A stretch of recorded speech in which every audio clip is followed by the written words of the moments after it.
हाँ जी साहब, मेरा सवाल है जो मैंने आपके लेक्चर से ईमान के टॉपिक में समझा है। दो रीजंस है, एक अकली इस्तिदलाल ऐसा होना चाहिए और अंबिया की खबर ऐसा है। मेरा क्वेश्चन जो है अंबिया के खबर वाले पहलू से है कि इसको कैसे क्रिटिकली एनालाइज किया जाए और इस पहलू को कैसे पक्का किया जाए। शुक्रिया। इस मौजू पर मैंने एक मजमून लिखा है। मुझे नहीं मालूम कि वो आपकी नज़र से गुजरा या नहीं। चंद महीने पहले वो शाये हो चुका है, खुदा पर ईमान। उसमें ये दोनों चीज़ें ज़ेर बहस आई हैं, यानी इंसान की अक्ल क्या मसला पैदा करती है जिसके नतीजे में हम खुदा को तलाश करने निकलते हैं।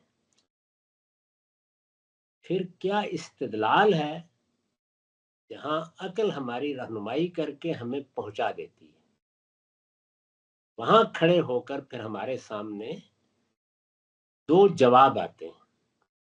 उनमें से एक इल्हाद का जवाब है, एक पैगंबरों का जवाब है। तो मैंने उसमें बताया है कि इल्हाद के जवाब पर क्या तनकीद है, उसको चंद निकात की सूरत में उस मजमून में बयान कर दिया है।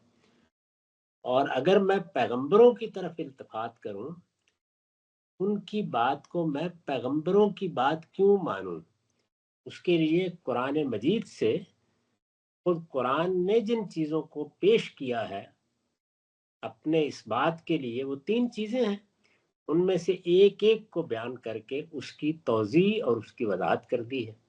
और फिर ये बताया है कि जब इस तरह अकली इस्तदलाल से मैं इस नतीजे तक पहुंच जाता हूं कि ये खबर खुदा की तरफ से आई है, तो फिर अल्लाह ताला या हमारे खुदा ने या परवरदिगार ने जो रहनुमाई फरमा दी है उसके सामने सरे तस्लीम खम कर देता हूँ। इसी को इस्लाम कहते हैं।